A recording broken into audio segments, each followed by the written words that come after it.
Karana and her 6-year-old brother Ramo were busy digging out roots in a little cove close to the harbour.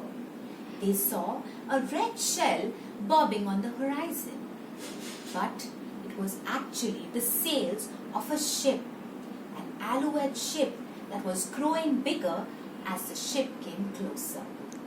Karana and Ramo had never really seen a ship before, but they did know what it looked like because of the stories that they had heard from their father. Karana, the sea looks like a flat stone without any scratches on it. Oh, Ramo, it's not.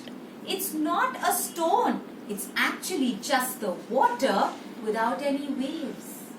No, Karana, it does look like a flat stone with a tiny little cloud sitting on the edge. Ramo, you silly boy. Clouds don't sit on stones. Otters, seagulls, dolphins and whales sit on them. Oh, then that must be a red whale out there. Have you seen a red whale before, Karana? I've only seen grey ones. Ramo, you have lived only a few moons, and so you still haven't seen everything that swims in these waters, said Karana. Ramo decided to leave his sister digging out the roots, and he ran all the way back to the village to inform the people about the fast approaching red whale or the big red canoe. You see, Ramo could not really tell the difference between a ship and a canoe. News about the new arrivals travelled fast, and soon the tribesmen began gathering on the little beach. They carried with them their weapons. Karana hid behind a bush perched on a little hill. She wanted to see everything that went on below her when the foreigners reached the shore. A small canoe left the ship and docked at the beach. It brought with it 5 men. These men looked different. They were very, very tall, and they wore ornaments made out of bones. The tallest of them had a yellow beard, and he appeared to be their leader. He stepped out and he addressed the men standing on the beach. "We come to you in peace," he said to them. But no one answered. He spoke in a strange language, a language that Karana had never heard before. None of the men answered him. Karana's father stepped forward and thrust his spear into the sand. "I am Chief Chowing, and I am the leader of the Ghalat. We bring to you a proposal, Chief. My men wish to hunt in these waters for sea otter, and we request you the permission to allow us to build a camp on the island of the Blue Dolphin. We will pay you in kind for allowing us to build our camp here." "All right, you're welcome to hunt here, but you need to pay us in equal parts." "But Chief, that is unfair. We will pay you 1 part in goods and 2 parts will be ours.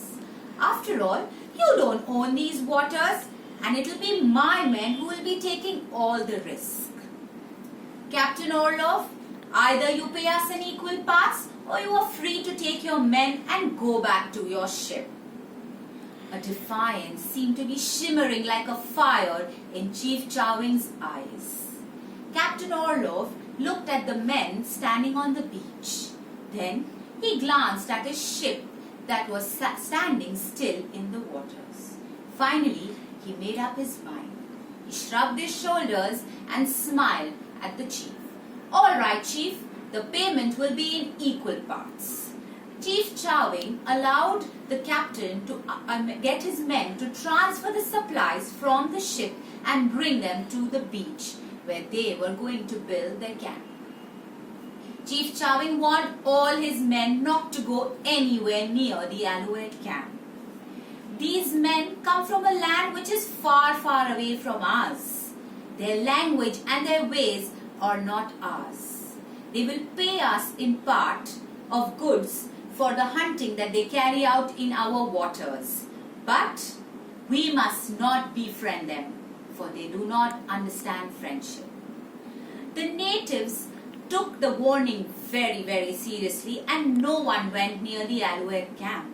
But that did not mean that they were not aware of how the Alouettes hunted and how they lived. Someone was always watching the men at all times, and a full report was always given to Chief Chowbe. Ramo was the keenest of all the observers, and nothing missed his sharp gaze. Strong winds always blew on the island of the Blue Dolphins, and it is for this reason that the hills were polished smooth and the trees were short and twisted. There were no tall trees on the island of the Blue Dolphin. The people of both the groups seemed to have struck an understanding between themselves. After all, the Alouettes were going to be there for an entire summer, and it was going to be one long summer for the natives of the island of the Blue Dolphin. This story is an extract taken from the book The Island of the Blue Dolphin, written by Scott Odell. It tells the story of 12-year-old Karan, who was abandoned on his island while all her people were taken off to the mainland. She lived there for 18 long years before she was discovered and taken to the mainland. It is the story of courage, strength, and endurance that Karan showed in the 18 years that she lived in isolation. I am the storyteller, Munira Dalal.